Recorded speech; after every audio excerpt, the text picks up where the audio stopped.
Gear up as Cash Miller and a team of accomplished guests steer you on an enlightening voyage filled with valuable tips, fresh insights, and effective strategies. Welcome to Marketing Masters, the Agency Power Show.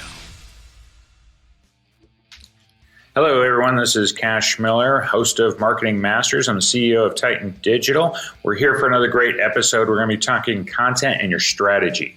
Now, it's really important that you align what you're doing. So everybody knows content's important. We're going to be putting it out online all over the place. People are reading it, but you need to have a strategy behind it. I've got Otis Jackson. He's 3X Digital, and he is with us today because he's a content expert and he focuses a lot on the strategy side. Otis, it's great to have you. Tell us a little bit about yourself.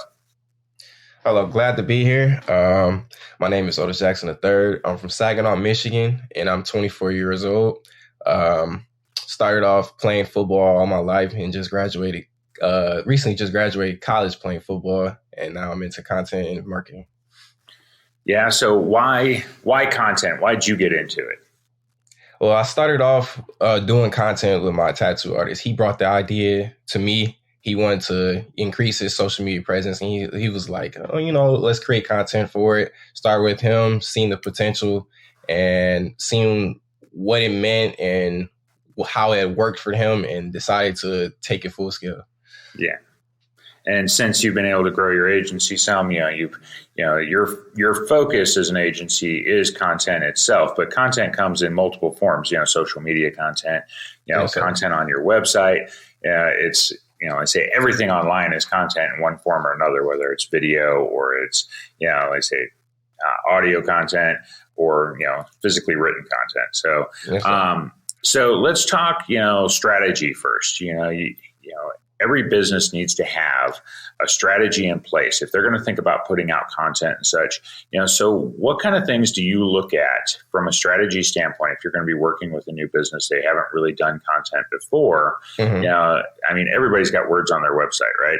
But what are you looking for when you're putting together a site or you're putting together a social media plan, things like that, and it's going to be focused, like I say, what's your content plan for those, companies doing it? Okay. So I specialize in doing content video. So that's going to be my method of media for them. So when I talk to a business or a brand and they're wanting to enhance their content strategy, I ask them a series of questions around what does their brand mean to them and what is their message to their customers? What do they want people to know about them? And I'm asking them not in a stance from what message do they want to portray, but what does it actually mean to them? Because, content is all about being genuine and true to what you are as a business, as a brand, and allowing and connecting that to people that resonate with your brand. We don't want them to pretend to be something, but to be who they are, true at the core, operating and letting the world know who they are and making those connections. So I want to know, I'm asking them, what are essentially what is their message? What is their why behind their brand? I like that. So the why, let's get into that a little bit, because, companies, sometimes, a lot of times they don't really think of it. They don't think of the why. It's like, and why comes kind of in multiple forms. Why do I exist? Why am I providing this service to people? And so when you're exploring the why with a company, what do you like? What's your focus? What are you trying to bring out of that, that business and that business owner, to get at the heart of it? I'm essentially trying to separate them from the business itself. Like, I want it to be a human on human interaction, not a business to human interaction, because that's what we're trying to achieve when we're making content. Is to on social media is to disassociate the business experience with the human, because essentially that's what social media was created for, is human on human interaction, socialization. So the more I can do that in, say, the questioning interview process with them and trying to figure out who they are, what they're about, that's how I can get a deeper understanding of what they're of their why and the meaning behind their brand, to help them display that on social media. Okay, so you get to the why and you have an understanding there, but how are you going to, like, you focus a lot on the video content and stuff, but how are you going to take and translate that over? Because business owners, like, okay, I know what I do. Okay, I understand my why, but how do you translate that to into a message for your prospects, potential customers, and stuff through these different channels that we have?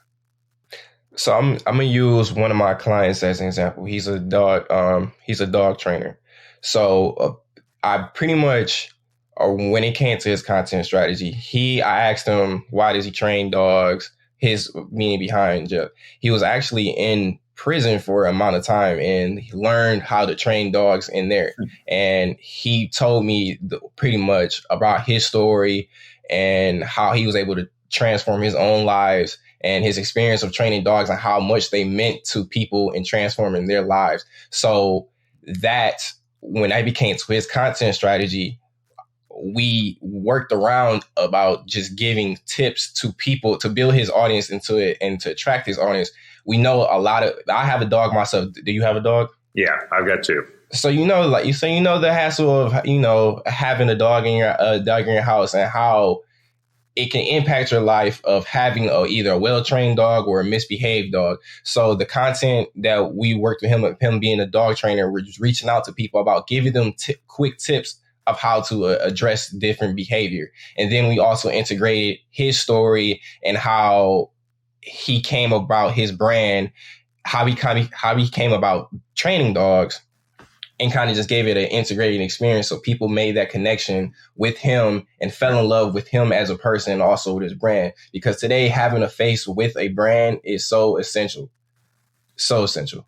Yeah, that's interesting, because you took the, what on the surface would look like a negative story, his backstory a little bit, but he's turned it into so positive, and animals, have helped him do that. And so to put that story out, people can then empathize with that, with him, and then look at him as a person. Okay.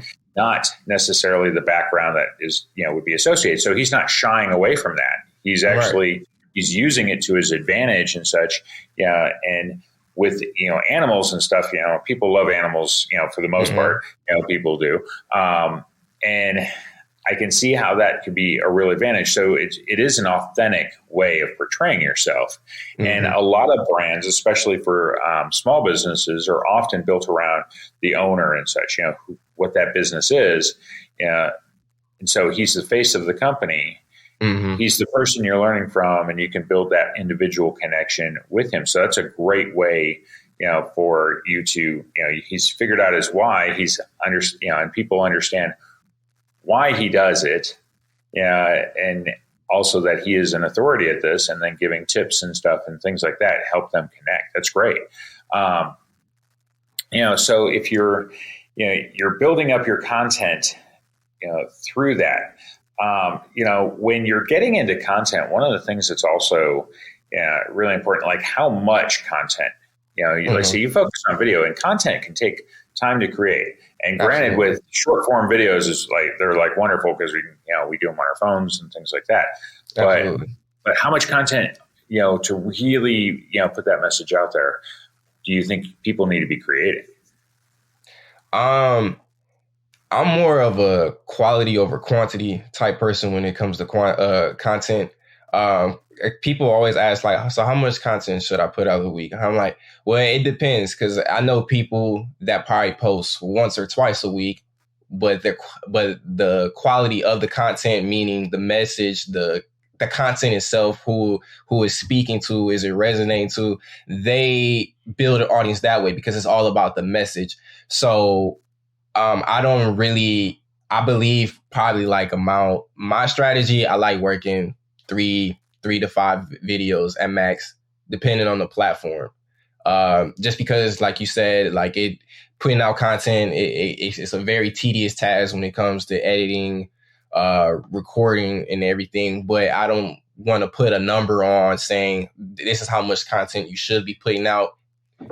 I focus on the the quality and the value of the content being put out. I don't care if it's 1 or 2 videos a week. The 1 or 2 videos will work if the content is meant to do what it's supposed to do. Well, let me expand the question too a little bit, because I like your thing, quality over quantity. Okay, because people can put out a lot of quantity, but it gets no traction because it can be very generic. Like I say, it's not necessarily something you're going to connect with. So let's talk about differentiation in that content to help you differentiate from other, your competitors and such, but also differentiation between the different pieces of content. Like I say, how much do you want to vary this stuff? Because like I say, a lot of content that we often see on social media channels and stuff is very generic. Yeah, and companies will put out the kind of the same thing. It doesn't have it's not very authentic. It's just like, we're doing it to do it. So how much does it really matter? And then how do you go about making sure you differ your content? Differentiation is probably like the most important thing, because social media and online is so saturated with people just, again, posting just a pose or in their way, or just wanting to be present. So the way I go about differentiation, I'll use my dog training client again, is yes, he's training, and then there's people out there, that give training tips, but again, connecting his personal story to and digging deeper into his why, I feel like that makes the brand a little bit more stronger, because it's more than just dog training. You have a person that's connected to it, the story to it, and it just enhances the overall brand. So when I reach out to my other clients, I'm like, what's your story? Also, like, how do you come about it? I love talking to owners. Like, what's the history of this? Like, what can we do to tell this story? It's about telling the story. Yeah, and what you mentioned though, like, okay, so what is your story? In some cases, businesses, you have to look deeper in, and say, okay, what are you actually, like, how did you get your start? Why did you do this? What's the individual background? And most businesses have something if they think about it. And so your job on your end is to prompt them to start thinking about it. Yes. And that, 100%. Yeah, and some of the people think of the story of the business, but the business was started by a person. Mm-hmm. So what is their story? Why did they get into it and such? And what it can do is give you more content, more things to work with. All right. Yeah, more reasons. Like say your example, of a dog trainer, and he's got that personal story, which led him into the business, and that can resonate with people. Like I say, that's where you get that authenticity from. Absolutely. Doing that. I owe it. There's a brand that I follow on LinkedIn and stuff. It's Stuckey's, and it's a candy company. Okay. They do like pecan nugget candies and stuff. And the lady that runs it, she's brilliant, honestly, with her social media. You should check her out sometime. But the company has been around for a long time, and it struggled for a long time. Her grandfather founded it, and then eventually was like sold off. And but she ended up being able to acquire it a few years ago, and she's been telling the story not just of its original history, because it goes back to like the 1940s, which most companies don't have that much history, but right. It goes back a long ways, and she's able to tell it in such an authentic way, and it's for her, it's a rebound story, right. And at the same time, though, people are becoming invested in what she's doing, and they're buying that product, they're trying that, and I was on a trip to Florida one time, and I saw the sign for Stuckey's, as on a convenience store or something. I'm like, we got to stop. I need to try that. I need to try that candy. And sure, and they had it, and we bought some and stuff. But so business people and companies, they need to be thinking deeper. Right. If they want to have an authentic, content strategy, right. It's like, what can you pull from? What can you do? There's always something behind it. Right. Absolutely. So if you're like working with, what do you do though, if that company does lack that history? Okay. So they don't have necessarily, like some companies don't. And it's just because maybe they're younger. There is a reason they started. But what happens if you're trying to build up that, authenticity and stuff, but there's not a great deal of material to work with? Yeah. So depending on, most of the time, the companies that I have worked with, I'm talking to the owner. So whether the business itself is relatively young, they had some idea, some either person, some event, something that they saw that sparked that idea to start somewhere. So as long as I have a starting point, I can get creative and try to build off that while staying authentic to who they are and what they. I just let them tell them. Like, I know some business owners, again, it probably gets buried in the day-to-day tasks. They really don't think about it. They probably lose track of the why. But I feel like I'm, aside from me being like their content strategist, I like connecting with them on the personal level to just figure out who they are, what they're about, and then just spin on that story and get them to talk about it and share that. Yeah. Let me move into the next area. How can you take, or how does your content strategy help you enhance your brand overall? You're trying to build it up, but a lot of times, in some cases, what are you trying to, I guess, accomplish when you're trying, brand enhancement's really important. How does content help with it? So content is overall going to bring brand awareness and brand loyalty.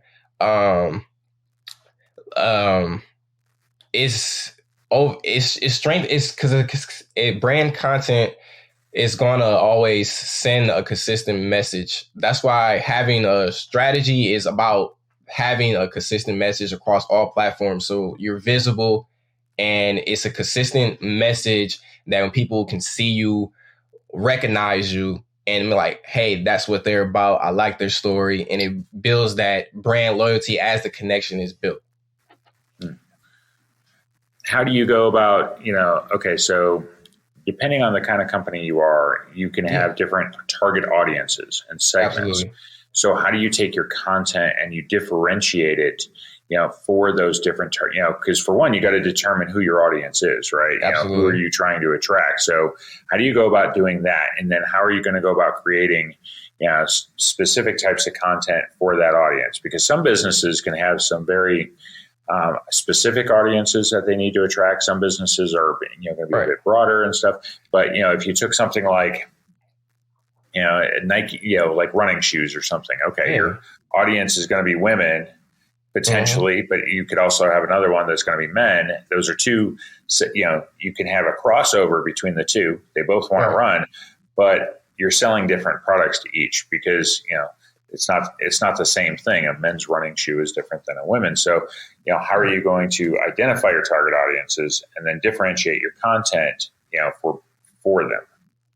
Okay. So either I actually do both. I ask the owner of the business who do they feel like, what's their perspective on who they're targeting? Do they know? Some people have a direct answer. Some people, I'll probably help them figure out that, okay, this is who we're targeting. And then, like we mentioned earlier, AI is here in its head. So I also use that to figure out, okay, we have this business, we have who are the people they after? What's their pains? What's their desires? What do they want? And then I just had hands on either their solutions to a pain and then again, what are the desires? What do they want? What do they want to see? Like with the, I'm use the dog trainer as an example.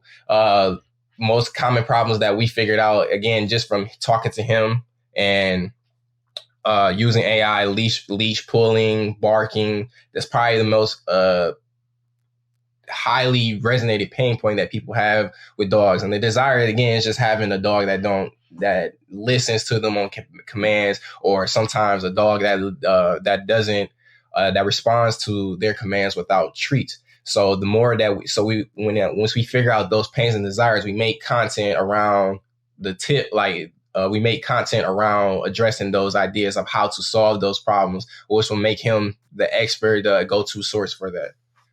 Okay. You just mentioned chat, and I always like to get, especially with the content people that have been on with guests and stuff, so I like to ask how you've been using it. So because you're trying to create content, now you do a lot of video content. So so how are you potentially incorporating, things like ChatGPT into what you're doing as a content, for your content? How much can business owners kind of rely on it, to help them with their own content strategies? Like, where can you go and what is it not going to be able to do for you? Because like I say, when people are always looking essentially for, ChatGPT is seen as sometimes a replacement, sometimes an assistant, sometimes it's a shortcut to stuff. So kind of what's your take on it? I don't think it will be for anybody that's creative, especially when it comes to writing or video. I don't think it will be a replacement because it can go so far with it. I think it's useful for prompt if you're having a blog to give you some idea to work off of. But how I use it for audience identification. Once I get a new brand, I'm like, what is this audience? If it's not an audience that I'm already familiar with, again, if I'm not a part of that audience myself, I think I do a good job of kind of looking at a business and like, okay, these are the type of people that work there. I use ChatGPT as either confirmation for myself or, again, insight. It's pretty much another research tool, a faster research tool, in my opinion. I don't really use it as to develop as something, for me to like directly implement, but solely as a research tool for myself. Yeah, I've heard that with, certain people as far as research and stuff. Some people kind of like lean into it a little more, a little less. Let's say as an agency, we use it for all of our employees, but in some cases it's an assistant. In some cases, it's helping you directly do your job. It just depends on, what your job is. It's not a replacement necessarily for any particular position, because you need people, in that role to be able to use it correctly. So it should be able to speed things up. I had a guest and he focused a lot on, the speed that you get out of it compared to what you normally have. And in some cases, you could see a 50% increase in productivity because you can do, because it's able to do a lot of the things. It's really good for a lot of the basic stuff. And it's not necessarily when you start to get it more high level that it's not as effective. Let's talk about the different types of content and what you really recommend, what you see sort of in the market as being the most effective types of things. Because for years we've had blogs, and blogs go back about 15 years or so, a little bit more than that, now. But short form videos come along. You have, of course, longer form video, for different businesses, and depending on the platform you're on. Let's say if you have an Instagram or something, you could be more image reliant and whatnot. But like I say, the Instagram's using a ton of video. What do you see that business owners should be taking advantage of? And then also, if they're going to be doing it, how do they go about, creating it? So, for example, if you're doing short form, video, what do you need to be prepared to do on a regular basis? Because anything, if you're putting it out on social media at all, you have to be consistent. You've got to be willing to do, it's a long-term game. Yes, absolutely. I definitely believe short form video is the wave. I definitely feel that's the best way to grab attention quickly and keep that engagement, even though you still have to do it in a rather short span.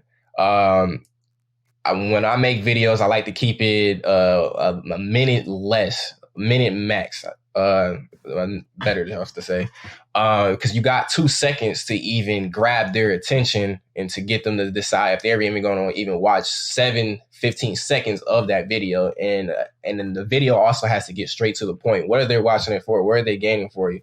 Where are they gaining for? So as a business, I will get into short form video and make sure that whoever is watching is gaining something from the video. It's not like when we mentioned earlier, how some people look at social media as just posting just to post. Like, what are they gaining from it? And a video, I feel like video allows businesses to get that information out there in a quicker and more aggressive and resonating way than posting a blog post or something that they will have to sit there and read. Because, you know, a lot of people don't want to sit there and read.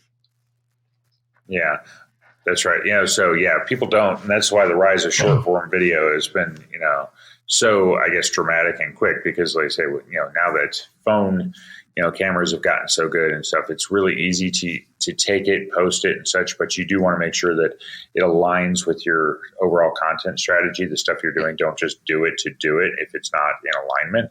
Right. So I want to, you know, to give our audience a little bit of a, I guess, certain takeaways. You know, I want to run this by you. Okay.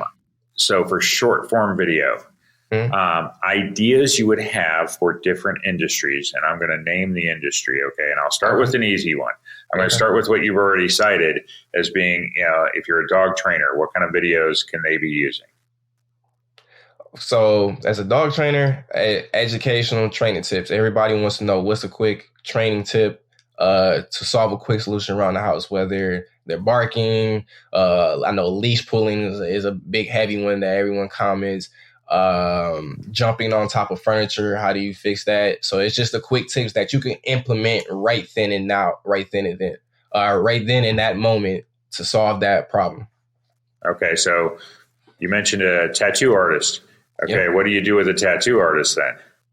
For him, it's just about displaying his work. I want to get his work out in a most presentable way, just showing him what he's about. The unique thing about him, I found like he's a freehand tattoo artist, so which would set him apart from a lot of tattoo artists that you see that they take the picture and stencil on. Him, he can literally, you can come to him with an idea, he'll visualize that idea for you and draw it right in front of you. So a lot of content that I made for him just to show his process. We did time-lapse videos just to show that process of coming to the studio, just off a conversation, and then you see the finished product. It's amazing. It's an amazing thing to watch. That's pretty good. Okay, so what would a landscaper do? Landscaper, a lot of people like process. That's the thing about social media. A lot of people want to know the why is probably the biggest thing about when it comes to content strategy or anything. People want to know, how do you get to point A to point B? So landscaping, let's show them a before and after, and let's actually show it getting put together. So go out and film your crews and things like that. Show them working. Like, how did they get there? Because before and after pictures are cool, you can see, but when you actually seen something be built and developed, I feel like it just resonates a lot more, because you're like, wow, I didn't know that was done that way, or that just looks cool, or it might even just spark interest for somebody that wants to do something like that. Okay, so here's one, a pool cleaning company. Pool cleaning. Let's see. Pool cleaning company. So we could actually do, I feel like, okay, so for pool cleaning, I will actually go about both. We can show the process of them cleaning the pool, and also provide their audience with tips on how to maintain a pool so that it doesn't get too either nasty or too out of reach, that actually can prevent them from actually needing the cleaning service, but it's also just providing valuable information that provides trust, because it will come across like, okay, well, they're a pool cleaning company, why are they giving us the information? It just shows that they care about what they do, and that they're not there just to get your service. They actually want you to maintain their pool, and then if it gets to that point where it's either too much time or too much to handle, that's what they're there for, to help you for. Yeah, that's good, because I think with a pool cleaning company, you could use like before and after photos, because some pools, when they get really nasty. Oh, yeah. And then you show, okay, it took this, but now you can see what it looks like. So things like that. So I'll throw one more at you. What does a lawyer do? A lawyer. A lawyer. Education. I feel like their content would be strictly educational based. Depending on the type of lawyer, depending on the type of clients that they deal with, just provide them what potential clients would need to know about certain situations, or just the lawyer-client relationship, or just anything that's pretty much not either naturally talked about or something that they need to know. So again, we're trying to build them as a trusted source. So gatekeeping information, I really wouldn't. I will provide the viewer as much information as they need to know, as having a relationship with the lawyer and how to even navigate through courts or whatever they're dealing with, so that they're prepared and that they have trust with them. Yeah, that's great. Okay, so we're nearing the end here. I like to give people takeaways and such. So what would be your I guess top 3 or 4 things that, if you're going to go into you're thinking of your content strategy, how to align it with your brand and how to put it out there, what would be your top pieces of advice for doing so? So my first tip is, just by going off as I talking to different businesses, and is just look at content as a broadcast of what you naturally do on the normal basis. It's not something that you got to prepare yourself to show. If it's something that you believe in and it's something that you do, make content about it, and don't be scared to make content about it. Again, social media is a place that you connect with people that find resonance with you. You're not going to connect with everybody. Not everybody's going to resonate with you, and that's okay. There are people out there that like what you do and will love what you do. So don't be scared to make content. And it's just about making content about what you naturally do on a normal basis. 2 is to be value packed. Especially, I just feel like that's I should have made that number 1 actually, but but number 2, be value packed. I always tell business owners, when I look at their I'm like, okay, this is the problem I see. I'm like, you're just telling them that you exist. This is what you have to offer. They don't know anything about you, how what you offer benefit them in any types of way. I'm like, you have to be customer focused, and you have to be customer focused, audience, people focused, and how you present your content. So my advice or takeaway is always to be people focused and provide value to them, and how you can help them enhance whatever situation they're coming to you for a problem, or for a problem or something, and looking at you as a potential solution. Okay. And my number 3 thing, this is just so far as navigating of just being a presence on social media, is don't ghost your audience. Engage with them. Social media is a place to engage. If they're engaging with your content, engage with them back. Don't post and leave comments unread or leave messages unread. Message them back. Comment. Let them know that you appreciate them being there. At the end of the day, you know that people are the driving force of your business. Cool. Got any last ones? I would include be authentic with your content, like we talked about. You definitely want to be authentic. So, Otis, if anybody needed help from you, how would they get a hold of you? You can email me at otis@3xdigital.com. I spell out my 3. It's not the number 3. 3xdigital.com. And also the same on my website. You can visit me at 3xdigital.com. Reach me there, or message me on Instagram. I'll respond. I'm always on my Instagram. That's where I hang out. You can find me there as OJ3. It's spelled out also. 3 is spelled out. And you can find me there and get in contact with me there. It's been great having you, Otis. I appreciate you being on the show. My name is Cash Miller. I'm the host of Marketing Masters and CEO of Titan Digital. We've had another great episode. If you are thinking of a content strategy and how you're going to put it together, and the things you should be doing, Otis is an expert. And, it is something that every business should be taking advantage of, because it helps enhance your brand, puts you out there more. Remember, you want to be authentic with that content. It does take work. It's something that, if you're going to invest in, know that it's a long-term investment. So thank you for joining us.